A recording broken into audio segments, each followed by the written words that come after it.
ஆண்டுடைய நாமம் மகிமைப்படுவதாக. எல்லாரையும் பார்ப்பதிலே மிகுந்த மகிழ்ச்சி அடைகிறேன்.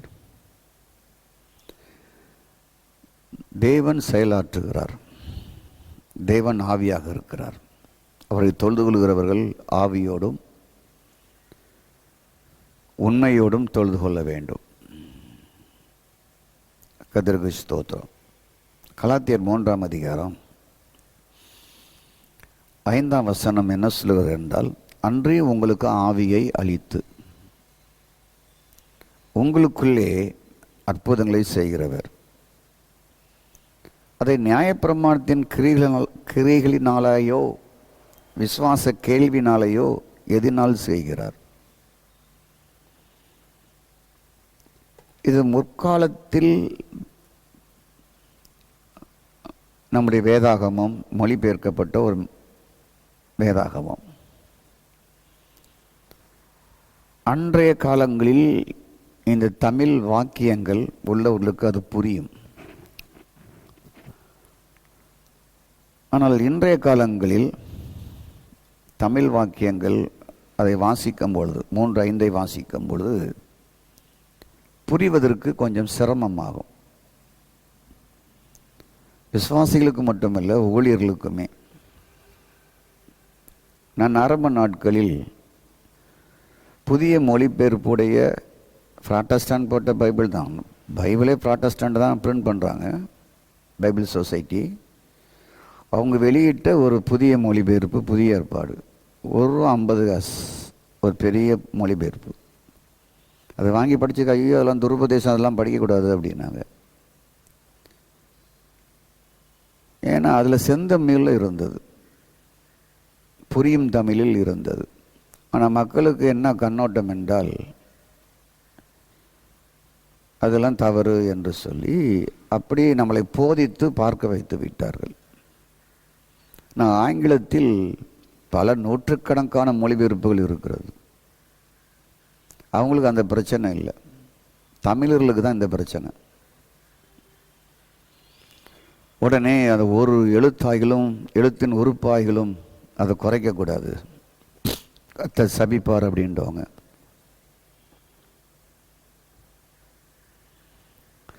உங்களுக்கு ஆவியை அளித்து உங்களுக்குள் அற்புதங்களை செய்கிறார். எதனால் அப்படி செய்கிறார்? நான் ஒரு புது மொழிபெயர்ப்பு வாசிக்கிறேன். திருச்சட்ட செயல்கள் செய்ததாலா? நியாயப்பிரமாணத்தின் சட்டங்களை நீங்கள் செய்ததாலா அற்புதங்களை செய்கிறார். நீ நியாயப்பிரமாணத்தின் மத கொள்கைகளை நீ செய்ததனாலவா அப்படி செய்கிறார்? அல்லது இந்த சுவிசேஷத்தை கேட்டதினாலே, நற்செய்தியை கேட்டதினாலே விசுவாசம் வந்ததா? இப்போ உங்களுக்கு புரியும். இயேசு உனக்கு அற்புதம் செய்கிறார் என்றால், உனக்குள்ளே அற்புதம் செய்கிறார் என்றால், நீ சுவிசேஷத்தை கேட்டு, இயேசுவினுடைய நற்செய்தியை கேட்டு விசுவாசித்ததினால உனக்கு செய்தாரா? அல்லது நியாயப்பிரமாணத்துடைய சட்டங்களை நீ கை கொண்டதினாலே உனக்கு செய்தாரா என்ற ஒரு கேள்வியை கேட்கிறார். இப்போ உங்களுக்கு ஈஸியாக புரியும். இயேசுவின் நாமத்தை விசுவாசிக்கும் பொழுது எனக்கு கிடைக்கும், வேறு எந்த விதத்திலும் இல்லை. கர்த்தருக்கு ஸ்தோத்திரம். அப்போ கர்த்தர் மேல் விசுவாசம் வைக்கும் பொழுதுதான் ஆபிரகாமும் நீதிமானாக்கப்பட்டார் என்ற வார்த்தையை இந்த அதிகாரத்தில் நாம் வாசிக்கிறோம். நம்ம அதுக்குள்ள நுழைய வேண்டாம். நம்ம பார்க்க போகிறது ஆவி. நம்ம விசுவாசத்தையும் வேறு எதையும் போய் நம்ம தேடி பார்க்க போகிறது கிடையாது. ஆவியின் தேவன் உங்கள் ஆவியில் செயலாற்றுகிறார், அதாவது வேலை செய்கிறார். உங்கள் ஆவிக்குள்ள அவர் செயல்படுகிறார், வேலை செய்கிறார். அப்போது இந்த அறிவு, ஞானம், புத்தி, மனம் இதனுடைய தூண்டுதல் மூலம் அவர் செயல்படலை. நேற்று நான் உங்களுக்கு சொல்லிக் கொடுத்தேன்னா, பரத்துக்குரதமாக பாவம் செய்தேன், உமக்குரதமாக பாவம் செய்தேன். இந்த உள்ளான இந்த ஆவியின் தூண்டுதல் வழியாகத்தான் தேவன் செயலாற்றுகிறார். தாவீதை மன்னித்தது காரணம் என்ன? ஆவியின் உள்ளான ஒரு தூண்டுதல். அதுதான் நம்முடைய எண்ணங்களுக்கும் அறிவுகளுக்கும் புத்திகளுக்கும் சிந்தைகளுக்கும் மனதிற்கும் மிஞ்சி வேலை செய்வது. மனிதனுடைய சரீரமும் மனிதனுடைய ஆத்மாவும், ஆத்மாவை சார்ந்த மனம், சிந்தை, உணர்வு, ஐம்புலன்கள், அது அறிவு மரத்தின் வழியாக ஊழலாக மாறிவிட்டது, கரப்ஷனாக மாறிவிட்டது, விஷமாக மாறிவிட்டது. அதற்குள் கனியின் வழியாக சாத்தான் உட்பிரவேசித்தான் தன் இயல்போடு. ஆகவே தான் இயேசு சொல்லும் பொழுது யோவான் 8:44 உங்களுடைய பிதாக்கள் பிசாசினால் உண்டானவர்கள் என்று சொன்னார். பைபிள் இருக்கா பாருங்க. யோவான் 8:44 உங்கள் அப்பா அம்மாரெலாம் உன் தந்தை மாரெலாம் பிசாசால் உண்டானவர்கள். ஸ்தோத்திரம். சொன்ன உடனே உங்களுக்கு ரொம்ப கோபம் ஆயிட்டு. உங்கள் தந்தை உங்கள் தகப்பன்மார் எல்லாருமே பிசாசால் உண்டானவர்கள். எப்படி உண்டானாங்க? கனியை புசித்தார்கள். ஆதாம் கரப்ஷன் உள்ள நுழைந்தது, ஊழல் உள்ள நுழைந்தது, சர்ப்பம் உள்ள நுழைந்தது, அவனுடைய இயல்பு நுழைந்தது. இப்போ அதன் வழியாக தான் எல்லாருமே பிறந்தோம். அதுதான் தாவீது என் தாய் என்னை பாவத்தில் கற்பந்தரித்தாள் என்று சொல்லுகிறார் சங்கீதம் 51. அதுதான் யோவான் 3:8 பாவம் செய்கிறவன் பிசாசால் உண்டாயிருக்கிறான் என்று சொன்னார். உங்களுக்கு புரிஞ்சுட்டா? உங்களுக்கு பாவத்துக்கு அடித்தளமே பிசாசு தான். அப்போ இந்த கான்செப்டில் தான் நம்ம ஒன்று பார்க்கணும். பாவம் ஒருத்தன் செய்கிறான் என்றால் அவன் பிசாசால் உண்டானவன். கர்த்தருக்கு ஸ்தோத்திரம். ஆகவே பாவம் செய்கிறவன் என்பது மனுக்குலத்தை காட்டுகிறது. பாவம் செய்கிறவன், பாவம் செய்கிறவன் என்றால் நாமும் எல்லோரையும் அது காட்டுகிறது. பாவம் செய்கிறவன் என்றால், பாவம் செய்கிறவன் என்றால் பாவம் செய்யாதவர்கள் ஒருவருமே இல்லை. அப்போ எல்லாருமே எங்கிருந்தான் வந்திருக்கணும் என்றால் அறிவின் கனி விருட்சத்தின் கீழே தான் நம்ம வந்திருக்கிறோம். நாமும் முற்காலத்தில் இவ்வுலக வழக்கத்தின் ஏற்றபடி கீழ்ப்படியாமையின் பிள்ளைகளிடத்தில் இப்பொழுது கிரியை செய்கிற, செயலாற்றுகிற, வேலை செய்கிற ஆகாயத்து அதிகார பிரபுவின் ஆவிக்கேற்றபடி நடந்து கொண்டிருந்தோம் என்று எபேசியர் 2:2 சொல்லுது. அப்போ மனமும் மாமிசமும் விரும்புகிறத நம்ம எப்படி செஞ்சோம் இருக்கா? எபேசியர் 2:2 பாருங்க. எபேசியர் 2:2 பார்த்தீங்கன்னா மனமும் மாமிசம் விரும்புகிறதையும் ஒருத்தர் செய்கிறாருன்னா காரணம் என்ன?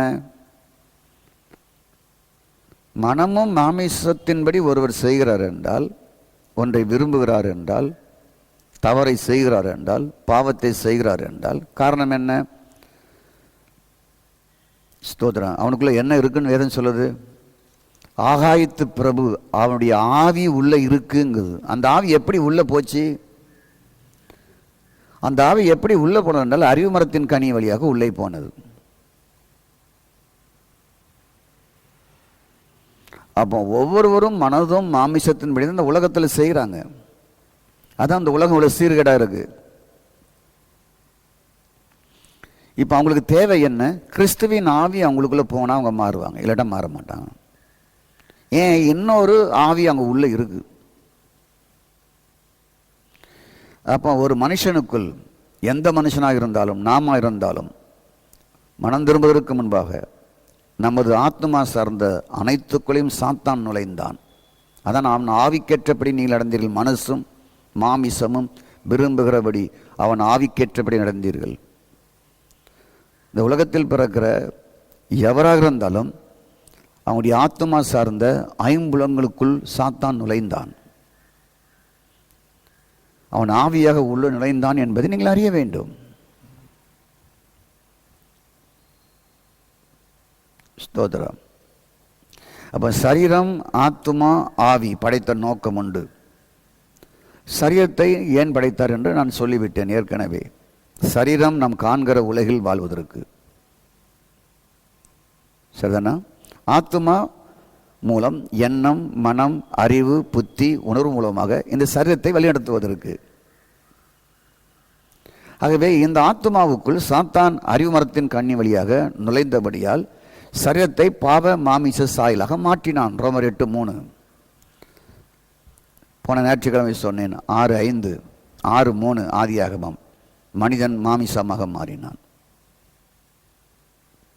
உங்களுக்கு புரியுது? உங்களுக்கு ஆவி ஆத்மா சரீரம் படைத்த நோக்கம் என்ன? சரீரம் இந்த உலகத்தில் வாழ்வதற்கு, ஆத்மாவில் உள்ள மனம், அறிவு, எண்ணம், உணர்வு, புத்தி மூலமாக இந்த சரீரத்தை வழிநடத்துவதற்கு. அப்போ இந்த ஆத்மாவுக்குள் கனி வழியாக என்ன நுழைந்தான்? சாத்தான் அறிவு மரத்தின் கனி வழியாக அவன் ஏழ்வலை கொண்டு உள்ளே நுழைந்தான். இதனால் என்ன ஆனது? பாவ மாமிச சாயலாக மாறினான். அதனால தான் எல்லா கேடுகட்ட புத்தி மனுஷனுக்குள்ளே இருக்கு. ஓகே. அப்போ ஆவி எதற்கு படைத்தார்? நான் நேற்று சொன்னேன், போன வாரங்களில் சொன்னேன் ஆவி ஏன் படைத்தார் என்று. இப்போ இந்த மனுஷன் இந்த சர்வத்தாலையும் இந்த ஆத்துமாவாலையும் தேவனை தொடர்பு கொள்ள முடியாது. ஏன்? அவனுடைய இயல்பு உள்ளே இருக்கு. அந்த இயல்பு எப்பொழுதுமே தவறாக நடத்துது. ஆகவே தான் இஸ்ரேல் மக்கள் இந்த அனுபவம், தேவ ஆவியானவர் உள்ளே தங்கியிருக்கிற என்ற அனுபவம் இல்லாதபடினால்தான் அவர்கள் வீழ்ச்சி அடைந்தார்கள், தப்பு பண்ணார்கள். இந்த வீழ்ச்சி, இந்த அனுபவம் இல்லாத எவருமே தப்பு செய்வார்கள். கிறிஸ்து ஆவியாக எனக்குள் இருக்கிறார் என்ற அந்த அறிதல் இல்லாத எந்த ஒரு மனுஷனும் தவறிக்கொண்டே இருப்பான். என்றால் ஆல்ரெடி ஏற்கனவே ஒருத்தன் உள்ளே இருக்கிறான். அவன் உள்ளே இருந்து என்ன பண்ணிட்டான்? சரீரத்தையும் ஆத்மாவும் பிடிச்சி வச்சுக்கிட்டான். அதை பிடிச்சி வச்சுக்கிட்டு தான் எல்லாத்தையும் மனுஷனை செய்ய வைக்கிறான். இவங்கள்ட்ட ஆவியே வேலை பார்க்கல. அப்போ மனம் திரும்பும் போது தான் ஆவியே வேலை பார்க்குது. ஆவி செத்து போயிட்டுனா என்ன அர்த்தம்? அதுக்கு டெஃபினேஷன் கொடுக்க, விளக்கம் கொடுக்க நிறைய பேருக்கு தெரியல. ஆவி செத்து போச்சுன்னா இருக்கு, ஆனால் செயல்படலை. கண் இருக்கு, கண் தெரியல. காது இருக்கு, காது கேட்கல. வாய் இருக்கு, ஊமை. ஆவி இருக்கு, செயல்படலை. இந்த ஆழ்ந்த மனம் திரும்புதல் வரும்போது தான் ஆவி செயல்பட ஆரம்பிக்கிறது. ஆவிக்குள் வழியாக தேவன் கிரியை செய்கிறார். அப்போ ஆவி எதற்காக கொடுக்கப்பட்டு? தேவனோட உறவாட. இந்த சரீரம் எதோட உறவாடுகிறது? இந்த உலகத்தோடு உறவாடுகிறது. மனம் எதோடு உறவாடுகிறது? ஆத்மா எதனோடு உறவாடுகிறது? இந்த உலகத்தோடு உறவாடுகிறது. இந்த ஆத்மா என்ன தேடுகிறது? ஆசா பாசங்கள் எல்லாத்தையும் தேடுகிறது. அதற்கு இந்த சரீரத்தை நடத்துகிறது. நல்லது கெட்டது அத்தனையும் தேடுகிறது. அதை நிறைவேற்றுவதற்கு இந்த சரீரத்தை பயன்படுத்துகிறது. இப்போ சரீரம் சரீரம் தப்பா? ஆத்மா தவறா? ஆத்மா தவறு செய்தா சரீரம் தவறு செய்தா? காரணம் ஆத்மா தான். அப்போ ஆத்மாவை சரி பண்ணணுமா, சரீரத்தை சரி பண்ணணுமா? சொல்லுங்க. ஆத்மா சரி பண்ணணும், சரீரம் சரி பண்ணணும். உங்கள் சரீரம் தான் குடிக்க சொல்லுது, உங்கள் சரீரம் தான் காதல் பண்ண சொல்லுது, உங்கள் சரீரம் தான் கொள்ளையடிக்க சொல்லுது, உங்கள் சரீரம் தான் திருட சொல்லுது, உங்கள் மனம், அவங்க ஆத்மா தான் திருட சொல்லுது, உங்கள் ஆத்மா தான் தப்பு பண்ண சொல்லுது, பொய் பேச சொல்லுது, அடிக்க சொல்லுது, கோவப்பட வைக்குது. ஆத்மா தான். அப்போது இந்த ஆத்மா தான் எல்லா தவறுக்கும் காரணம், மனம் தான் எல்லா தவறுக்கும் காரணம். அப்போ மனம் குற்றவாளியா, சரீரம் குற்றவாளியா? மனம் குற்றவாளி. அப்போ சரீரத்துக்கு தண்டனை கொடுக்கணுமா, மனதுக்கு தண்டனை கொடுக்கணுமா? ஆத்மாவுக்கு தண்டனை கொடுக்கணும். அப்போ சரீரத்தை வதைக்கணுமா, சன்னியாசியாக வைக்கணுமா? சரீரத்தை அலங்கோலமாக்கணுமா? சரீரத்துக்கு பனிஷ்மெண்ட் கொடுக்கணுமா? சரீரத்தை அலங்கரிக்க கூடாதா? சரீரத்தை வெள்ளை கொடுத்தனா, கருப்பு கொடுத்தனா, மஞ்சள் கொடுத்தனா சரியா போயிருமா? இப்போ இந்த வெளிப்பாடு ஊழியர்களுக்கே இல்லை. அவங்க சரீரத்தை தான் மாற்ற நினைச்சாங்க. மனம் திரும்பினா சரீரத்தை மாற்று, உடைய மாற்று, நகையை மாற்று அப்படின்னாங்க. மாற்ற வேண்டியதே இல்லையா? உங்களை நல்லா புரிஞ்சிடும் நினைச்சிங்க. மாற்ற வேண்டியதே இல்லை. அப்போ உள்ள மாற்றாதனால தான் அதை மாற்றினவங்களும் தப்பு பண்ணுறாங்க. சரீரத்தை மாற்றினவங்க தப்பு பண்ணுறதுக்கு காரணம் என்றால் உள்ள மாறல, உள்ள ஆவியானவர் இல்லை, உள்ள கிரைஸ்டோடைய ஆவி இல்லை, ஸ்பிரிட் இல்லை. அப்போ நம்ம பார்த்தோம்னா நம்ம வந்த வழியை தப்பாகவே தெரியும். உண்மையிலே நான் வந்த வழி தப்புன்னு எனக்கு தெரியும். இதை ஒழுங்கான அன்னைக்கு எனக்கு சொல்லி கொடுத்துருந்தா நான் இந்த வழிக்கு வந்திருக்கவே மாட்டேன். என் வழி இதோட பெரிய பயங்கரமாக இருக்கும், ஆசீர்வாதமாக இருக்கும், ஊழியங்கள் பல மடங்கு பெருகி இருக்கும். இப்போ நல்லா நீங்கள் புரிஞ்சுட்டீங்களா? எது தப்பு பண்ணுது? ஆத்மா தான் தப்பு பண்ணுது, சரீரமாக தப்பு பண்ணுது. அப்போ சரீரத்தை தண்டிக்கணுமா? அதான் சரீரம் அழிஞ்சு போகுது, ஆத்மா தான் பனிஷ்மெண்ட்டுக்கு நரகத்துக்கு போகுது. உங்களுக்கு புரிஞ்சுட்டா? உங்களுக்கு சரீரம் எங்கே போகுது? மண்ணுக்கு போகுது. சரீரம் மண்ணுக்கு போயிடுது. அப்போ நான் வெள்ளை கொடுத்தாலும் மண்ணுக்கு போவோம், கருப்பு கொடுத்தாலும் மண்ணுக்கு போவோம், நகை போட்டாலும் மண்ணுக்கு போவோம், பூ வச்சாலும் நம்ம மண்ணுக்கு போவோம், பட்டு போட கட்டாலும் மண்ணுக்கு போவோம், எதை போட்டாலும் மண்ணுக்கு போயிடாது. அப்போ மண்ணுக்கு போகாதது ஆத்மா தான். அதுதான் நித்திய ஜீவனிலிருந்து நரகத்துக்கு போகும். என்னவோ சரீரத்தை போட்டு ஆண்டு வதைக்கிற மாதிரி சொல்லி கொடுத்துட்டாங்க நமக்கு.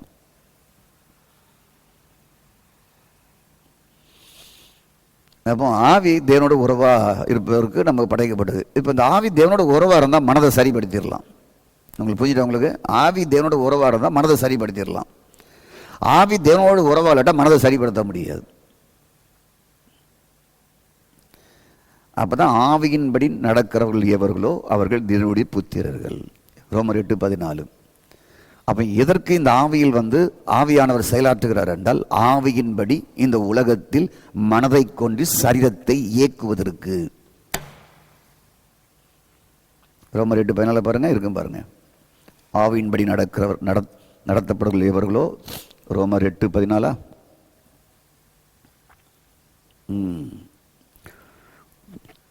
ரோமர் 8:14 தான். 8:14. எவர்கள் தேவனுடைய ஆவியினால் நடத்தப்படுகிறார்களோ அவர்கள் தேவனுடைய புத்திரர்கள். அந்தபடி திரும்பவும் பயப்படுகிறதற்கு நீங்கள் அடிமைத்தனத்தின் ஆவியை பெறாமல் அப்பா பிதாவை என்று கூப்பிடுகிற புத்திர சுவிகாரத்தினுடைய ஆவியை பெற்றீர்கள். ஸ்தோத்திரம். நாம் தேவனுடைய பிள்ளைகள் என்றும் பிள்ளையாக இருக்கிறோம் என்று ஆவியானவர் நம்முடைய ஆவியினை சாட்சி கொடுக்கிறார். நம்ம ஆவிக்குள்ள இருந்தே நீதான் என் பிள்ளைன்னு சொல்லுகிறார். ஸ்தோத்திரம். 9ஆம் வசனத்தை பாருங்க. தேவனுடைய ஆவி உங்களில் வாசமாக இருந்தால். யாரும் பைபிள் ஒழுங்காக படிப்பது கிடையாதுன்னு நினைக்கிறேன். ஆவி உங்களில் வாசமாக இருந்தால். வாசமாக இருப்பது என்பது குடியிருப்பது. நான் வாசமாக இருக்கிறதுக்கு டெஃபினேஷன் கொடுத்துருக்குறேன். அப்பா அம்மா பிள்ளைகள் தான் வீட்டில் வாசம் இருப்பாங்க, தாத்தா பாட்டிலாம் வந்து போவாங்க. வாசமாக இருப்பது என்றால் நிரந்தரமாக இருக்கிறார் ஆவியானவர் என்ற அர்த்தம். அப்போ அப்பா அம்மா வருவாங்க, உங்களை 2 நாள் பார்த்துட்டு போயிடுவாங்க. அண்ணன் தம்பி வருவாங்க, 2 நாள் பார்த்துட்டு போயிடுவாங்க. வாசமாக இருப்பது அப்பா அம்மா பிள்ளைகள் தான். வாசமாக இருக்கிற பொருள் நிரந்தரமாய் உன் ஆவிக்குள் இருக்கிறான் பொருள். ஆவிய வாசமாக இருந்தால் மாமிசத்துக்கு உட்பட்டவராக இருக்க மாட்டீங்க. ஆவி உனக்குள்ள இருந்தா, ஆவியின் தேவன் உனக்குள் இருந்தால் நீ மாமிசத்தின்படி வாழ மாட்ட, மனிதன்படி வாழ மாட்ட சொல்லிட்டு ஆவிக்குட்படாக இருப்பீர்கள். கிறிஸ்துவின் ஆவி இல்லாதவன் அவருடையவன் அல்ல. தேவனுடைய ஆவி, கிறிஸ்துவின் ஆவி, பரிசுத்தாவி, இந்த 8ஆம் அதிகாரத்தில் சொல்லப்பட்டிருக்கு. 3மே ஒன்று தான். கிறிஸ்துவின் ஆவி சொன்னாலும் ஒன்று தான், பரிசுத்தாவின்னு சொன்னாலும் ஒன்று தான், தேவனுடைய ஆவின்னு சொன்னாலும் ஒன்று தான். அப்போ 10ஆம் வசனத்தை பாருங்க. கிறிஸ்து உங்களில் இருந்தார். அவர் தான் செத்துட்டாரு. 10ஆம் வசனத்தை பாருங்க. அவர் தான் மரித்து விட்டாரு, பரலோகம் போயிட்டாரு. அப்புறம் எப்படி உங்களில் இருந்தால்? அப்போ மரித்தவர் ஆவியாக நமக்குள் இருக்கிறார். ஆகவே தான் நான் போகிறேன் திரும்பியும் வருவேன் சீஷரிடம் சொன்னார். வந்து நானும் பிதாவும் உங்களுக்குள் இருப்போம் என்று சொன்னார். அப்போ கிறிஸ்து உங்களில் இருந்தால் சரீரமானது பாவத்திற்கு மரித்ததாயும் ஆவியானது நீதி நிமித்தம். நீதி என்றால் கிறிஸ்து நிமித்தம் உயிர் உள்ளதாக இருக்கும், ஜீவன் உள்ளதாக இருக்கும் சொல்லப்பட்டிருக்கு. அப்போ கிறிஸ்து தான் உள்ளே இருக்க வேண்டும். கிறிஸ்துவின் ஆவி தான் உங்களுக்குள் இருக்கிறார். பரிசுத்த ஆவியானவர் தான் உங்களுக்குள் இருக்கிறார். இந்த தெளிவு ஒவ்வொரு விசுவாசிகளுக்குள்ளும் வந்துட்டாவே மாமிசத்தின்படி நடக்கிற அத்தனையும் செத்து போனதாக பார்ப்பாங்க. அந்த வாழ்க்கை எனக்கு இல்லைங்கிற உணர்வு அவங்களுக்கு வந்துடும்.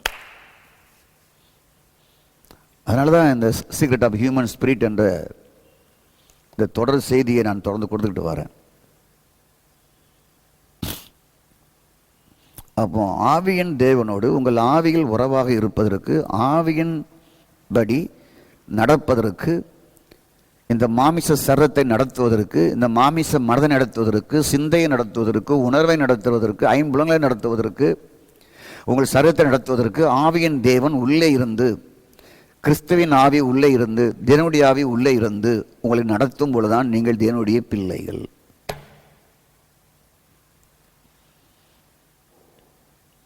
அப்போ ஆவி தான் நம்முடைய மனதை ஆளுகை செய்ய வேண்டும். அது ஆளுகை செஞ்சால் வெற்றி வாழ்க்கை தான். மனம்தான் மனுஷனை ஆளுகை செய்யுது. ஆவின்படி நடத்துதல் என்றால் உன் மனதை ஆவி நடத்த வேண்டும். உன் சரீரத்தை ஆவி, மனதை நடத்திட்டு மனம் ஆவி நடத்தும். நம்முடைய மனம் ஆவின்படி நடக்க ஆரம்பித்து விட்டால் அந்த மனம் சரீரத்தை ஆவின்படி நடக்க வைக்கும். மனம் ஆகாயத்து பிறபின் ஆவின்படி நடக்கும் என்றால், அது யோசிக்கும் என்றால் இந்த சரீரத்தை அதன்படி நடக்க வைக்கும்.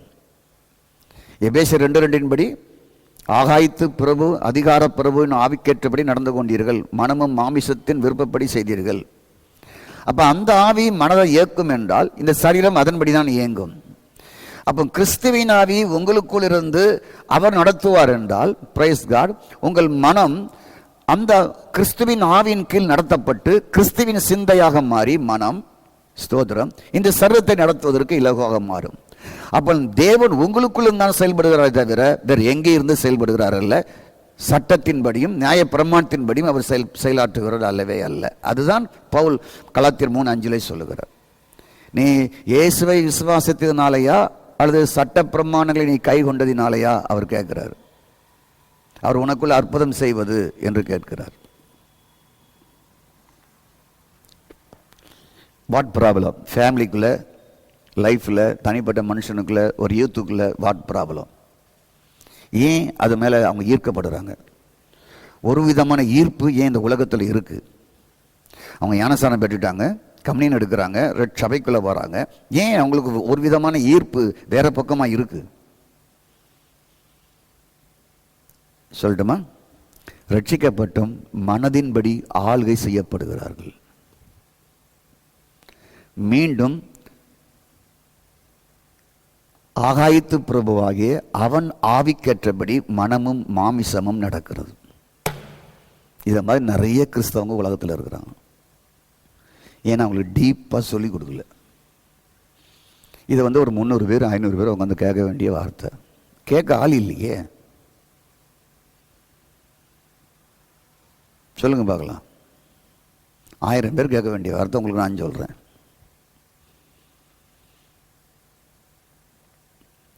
கர்த்தருக்கு ஸ்தோத்திரம். நல்லா கேளுங்க. அப்போ இந்த உலக மக்கள் தான் மனமும் மாமிசம். அவங்களுக்கு தெரியல. ஆகாயத்து பிரபு தான் என் மனதையும் மாமிசத்தையும் உள்ளே இருந்து நடத்துகிறாங்கிறது அவங்களுக்கு தெரியல.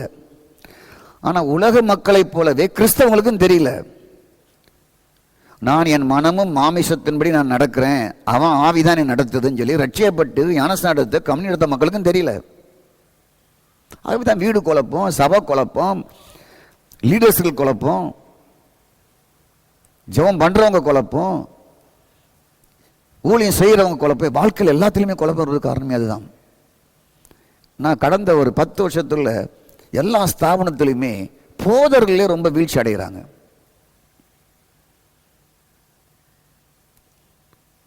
இது நான் உங்களுக்கு சொல்றதுக்கு வருத்தப்படுகிறேன். செவிடங்காதுல சங்கோதனம் மாதிரி போதகருமே இருக்கிறாங்க. கர்த்தருக்கு ஸ்தோத்திரம்.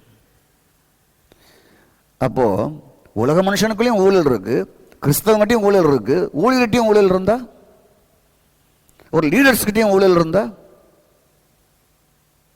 அப்போ காரணம் என்ன? மனமும் மாமிசமும் ஆகாயத்து பிரபு ஆவிக்கேற்றபடி நடக்க வைக்கிறது.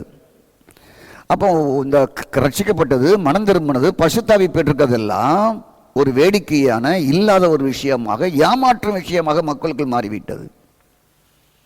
நான் ஏற்கனவே சொன்னேன், எந்த மந்திரவாதி ஒரு மந்திரவாதியை கடுத்து யூடியூப்பில் போடுறானா? எந்த ஜோசியக்காரனாவது ஒரு ஜோசியக்காரனை கடுத்து யூடியூப்பில் போடுறானா? எந்த குறி சொல்கிறவனாவது இன்னொரு குறி சொல்லுக்கு எடுத்து கீழே போடுறானா? போட மாட்டான். ஆனால் இந்த கிறிஸ்தவர்கள் எல்லாரும் போட்டுக்கிட்டே இருப்பாங்க. இந்த ஊழியர்கள் வைத்திருக்கிற கார் இவ்வளவு விலையேற பெற்றது. வச்சிருந்தா தான் என்னையா? வச்சிருந்தா என்ன? அந்த ஊழியர்கள் உலக வேலை செஞ்சு அவங்களுக்கு கிடைச்சிருக்காதா? வாங்கியிருக்க மாட்டாங்களா? அவங்களுக்கு காணிக்கையா மக்கள் கொடுக்குறாங்க, அவன் வாங்குறான். உனக்கே எரிச்சல். கதிர்கிருஷ்ணன் நம்ம நாட்டில் இருந்து பிரச்சனை. அமெரிக்கா ஆகிட்டாரெலாம் ஜெட் பிளைன் வச்சுருக்கிறாங்க ஒவ்வொரு ஊழியக்காரங்க. ஒரு ஊழியர் சொல்லுகிறார், கடந்த நாள் ஒரு பிரசங்கத்தை கேட்டு, நான் ஒரு வாரத்துக்கு 14 நாட்டுக்கு போகிறேன், ஆக சொந்தமாக நான் ஃப்ளைட்டை வச்சுருக்கிறேன். அப்போ ஒரு வாரத்துக்கு நான் ஒரு நாட்டுக்கு தான் போக முடியும், நான் 14 நாட்டுக்கு எப்படி போக முடியும் அப்படிங்கிறாரு அவர். ஒரு கேள்வி கேட்குறாங்க, எங்க மீடியா கேள்வி கேட்குது, மக்கள் கொடுத்த காணிக்கையில் நீங்கள் இந்த ஜெட் பிளேன்லாம் வாங்கலாமா? ஆமாம், நான் ஒரு நாளைக்கு 14 நாட்டுக்கு போகிறேன், அவங்க எனக்கு கொடுத்தாங்க நான் வாங்கினேன் அப்படிங்கிறாரு அவர். இன்னைக்கு உயிரோடு இருக்கிறார், 90 வயசு அவருக்கு. ஒரு வாரத்துக்கு 14 நாட்டுக்கு போகிறாராம். நான் ஒரு வாரத்தில் 7 மாநிலம் 8 மாநிலம் போயிருக்கிறேன் ஃப்ளைட்லேயே. வசதி இருந்தால் தானே போனோம். அப்போ ஒரு ஜோசியக்காரன் இன்னொரு ஜோசியக்காரனை குறை சொல்வது கிடையாது. காரணம் அவன் ஆவி ஒன்றா வேலை செய்யுது.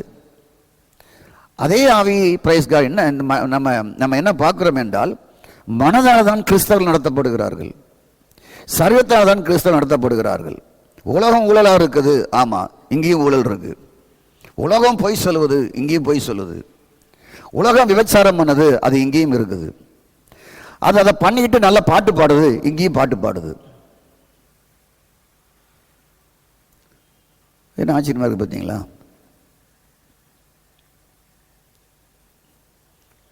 இதனால் மனம், அறிவு, உணர்வு, புத்தி மூலம் மனிதர்கள் கிறிஸ்தவர்களாக இருந்தாலும் நடத்தப்படுகிறார்கள். ஆவியின்படி நடத்தப்படுதல் இல்லை. இதைத்தான் ரோமர் சபைக்கு சொல்லிக் கொடுக்கிறார் பவுல். கர்த்தருக்கு ஸ்தோத்திரம். ஆவியின் தேவன் உங்கள் மனதின் வழியாக செயல்படுகிறவர். ஸ்தோத்திரம். ஆகவே கர்த்தருக்கு ஸ்தோத்திரம் உண்டாவதாக. பாவம் என்ன செய்வதால் ஒரு மனிதனை செத்தவனாக மாற்றுகிறது. எபேசியர் 2:1, அக்கிரமினாலும் பாவங்களினாலும் மரித்தோம். ஆனால் நம்ம உயிரோடு இருக்கிறோம், ஆனால் மரித்தவர்களாக இருக்கிறோம். எபேசியர் 2:1 படி நாம் பாவங்களுக்கு மரித்தவர்கள், ஆனாலும் உயிரோடு இருக்கிறோம். ஸ்தோத்திரம். அப்போ எப்படி செத்தவனாக மாறினேன் ஒரு கேள்வி வருது. நீங்கள் எபேசியர் 2:1 எடுத்து வச்சுக்கிட்டீங்களா? பாருங்க, அக்கிரமங்களினாலும் பாவங்களினாலும் மரித்தவர்களாக இருந்த. அப்போ எப்படி உயிரோடு இருக்கிறோம்? செத்தவனா மாறினேன் அப்படின்னா நான் எப்படி உயிரோடு இருக்கிறேன்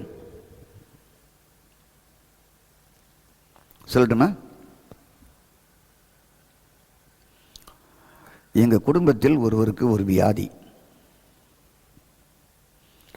அவருக்கு எந்த வாசனையும் அவருக்கு தெரியவே இல்லை. இப்போ குழம்பு வாசனையோ ஒரு பவுடர் வாசனையோ எந்த வாசனையும் தெரியல. மலமும் வாசனை தெரியல, நல்லதும் வாசனை தெரியல. வாசனை தெரிஞ்சாதானே வித்தியாசம் தெரியும். இது கெட்டு போச்சு. இப்போ ஒரு அழுகின பொருள் இருக்கு, வாசனை தெரியாட்டா அந்த பொருளை தின்னுக்கிட்டே இருப்பாங்க. ஒரு குழம்பு ஊசி போயிட்டு வாசனை தெரியாட்டா நீ ஊசி போன குழம்பு ஊற்றி சாப்பிட்டுட்டு இருப்பீங்க. அப்படி வாசனை தெரியாமல் அவங்க வியாதினால அவங்களுக்கு போயிட்டு.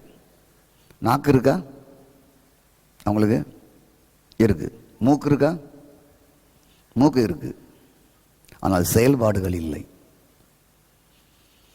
நாக்கு இருக்கு, மூக்கு இருக்கு, ஆனால் செயல்பாடுகள் இல்லை.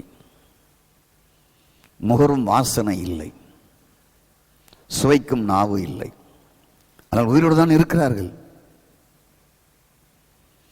நாக்கை வெட்டி போடலை, மூக்கையும் வெட்டி போடலை, அதை சார்ந்த நரம்புகளெல்லாம் வெட்டி போடலை, மண்ணுக்குள்ள போட்டு புதைக்கல. நாக்கு இருக்கு, மூக்கு இருக்கு, அந்த உணர்வுகள் செத்து போய்விட்டது. அப்போ ஆவி தேவனோடு உறவாக இருக்க உண்டாக்கப்பட்டது. அது செயல்படாமல் போகும்போது செத்து போனதாக மாறிவிடுகிறது. அதன் அக்கிரமங்களும் பாவங்களும் மரித்தவராக இருந்தீங்க. சரீரம் இருக்கு, உடல் இருக்கு, எல்லாமே இருக்கு, ஆனால் செயல்படாமல் போய்விட்டது. ஸ்தோத்திரம். ஆவி செயல்படாமல் போய்விட்டது. அப்போ நம்முடைய ஆவியில் தேவன் செயல்பட்டு வேலை செய்யும் அளவுக்கு அது உயர்ந்ததா? ஆம், அது உயர்ந்தது. அது ரகசியமானது, அது காண முடியாது. தேவன் தமது ஆவியை மனிதனுக்குள் வைத்தபடியால் அது உயர்ந்தது. கிறிஸ்துவின் ஆவி உடையவன் அவருடையவன். தேவனுடைய ஆவி உங்களில் வாசமாயிருந்தால், அப்பா பிதாவை என்று கூப்பிடத்தக்க குமாரனுடைய ஆவியை உங்களுக்குள் வைத்தார். 2 தீமோத்தேயு 4:22 கிறிஸ்துவின் ஆவி உங்கள் ஆவியோடு இருப்பதாக. கிறிஸ்துவின் ஆவி உங்கள் ஆவியோடு இருப்பதாக. அப்போ கிறிஸ்து ஆவி உங்களுடைய ஆவிக்குள் இருப்பதனால அது உயர்ந்தது, அது அளவிட முடியாதது, அது ரகசியமானது, பரம்பொருள் அது. அப்போ எதற்காக வைத்தார்? தேவன் செயல்பட வேண்டும் என்று வைத்தார். அப்போ ஒரு காரியத்தை நீங்க செய்யணும், எங்கிருந்து செய்யணும்? மனதின் வழியாக, அறிவின் வழியாக, புத்தியின் வழியாக, எண்ணத்தின் வழியாக அல்ல, உங்கள் ஆவியின் வழியாக. ஒரு பெண்ணை விவாகம் முடிக்க நினைக்கிறவன் ஆவியின் வழியாக அவன் தேடணும். ஒரு வாழ்க்கையில் ஒன்றை செய்ய வேண்டி நினைக்கிறவன் அவன் ஆவின் வழியாக தேடணும். ஒரு ஊழியம் செய்ய நினைக்கிறவன் அவன் ஆவின் வழியாக அந்த ஊழியத்தை தேடணும். அதெல்லாம் இப்போ இல்லாமல் போயிட்டு, அதான் ஊழியமும் சாக்கடையாக போயிட்டு.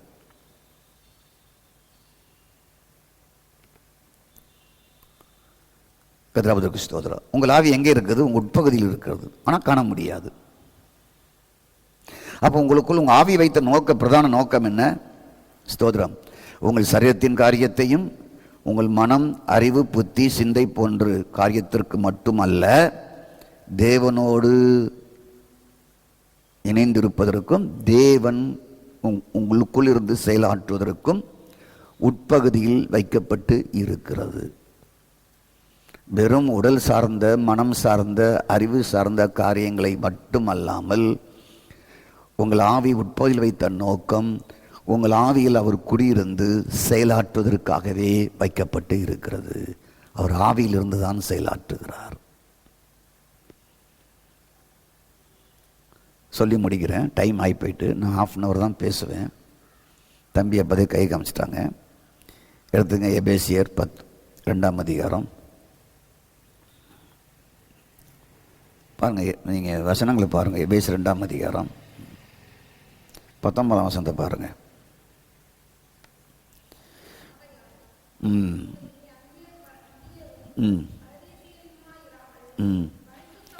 ஒரே நகரத்தார், நல்ல கவனிங்க, ஒரே நகரத்தார், ஒரே வீட்டார்.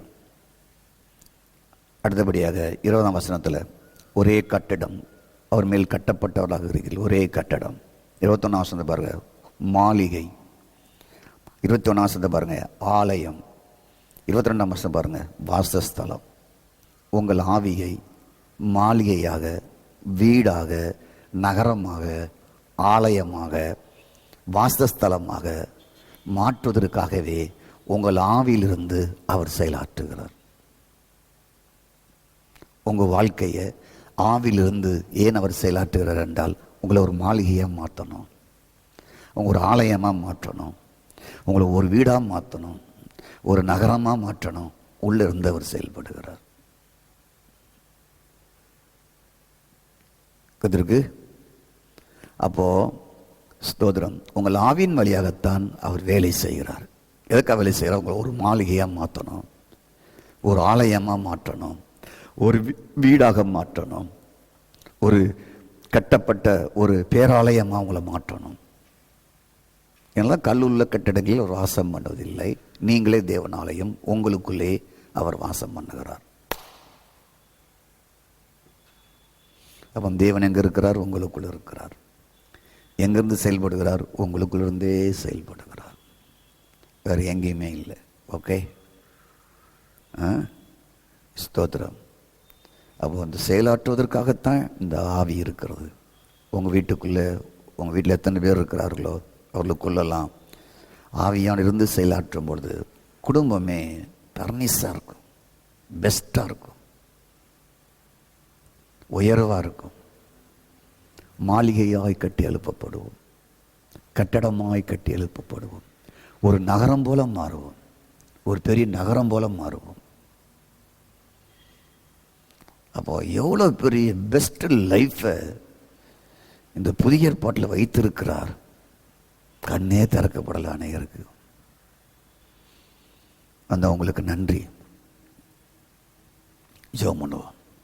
நல்ல பிதாவே, எங்கள் மனதின் வழியாக, உணர்வின் வழியாக, எண்ணங்களின் வழியாக, அறிவின் வழியாக, புத்தியின் வழியாக, சரத்தின் வழியாக நீங்கள் நடத்துவது இல்லை.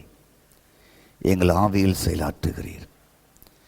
எங்களுக்குள் ஆவியிலிருந்து செயலாற்றி எங்கள் மனதை, உணர்வை, எண்ணத்தை, புத்தியை, சிந்தையை ஆவியின் சிந்தையாய், ஆவியின் உணர்வாய், ஆவியின் எண்ணமாய் மாற்றி இந்த சரீரத்தை நீங்கள் மாற்ற விரும்புகிறீங்க. இந்த சரீரத்தை இயக்க விரும்புகிறீங்க. ஆண்டவரே, அப்படியே எங்கள் ஆவியின் தேவனை வைத்து நாங்கள் செயலாற்றுவதை காண உதவி செய்யுங்கப்பா. எங்களுக்குள் தங்கி நீர் எங்களை ஒரு மாளிகையாக, ஒரு கட்டிடமாக, ஒரு நகரமாக, ஒரு வாஸ்தஸ்தலமாக, ஒரு பேராலயமாக எங்களை கட்டி எழுப்புறதை எங்கள் கண்கள் காண உதவி செய்யுங்க. மனமும் மாமிசமும் ஆகாய்த்து அதிகார பிரபு நடத்தினான், இனி அது அல்ல என்ற ஒரு முடிவுக்கு வர உதவி செய்யுங்க. இயேசுவின் நாமத்தில் பிதாவே, ஆமென், ஆமென். கர்த்தர் செய்ய நினைத்தது அது தடைபடாது. என் தேவன் என்னை ஆசீர்வதித்தால் தடுப்பதியாது. என் கர்த்தர் செய்ய நினைத்தது அது தடைபடாது. என் தேவன் என்னை ஆசீர்வதித்தால் தடுப்பதியாது. என் தேவனால் நான் உயர்வேன், என் தேவனால் நான் பெருகுவேன். என் தேவனால் நான் உயர்வேன், என் தேவனால் நான் பெருகுவேன். நிச்சயம் நடக்கும், நிச்சயம் நடக்கும். சுற்றி உள்ள கண்கள் அதை பார்க்கும், என் சுற்றி உள்ள கண்கள் அதை பார்க்கும்.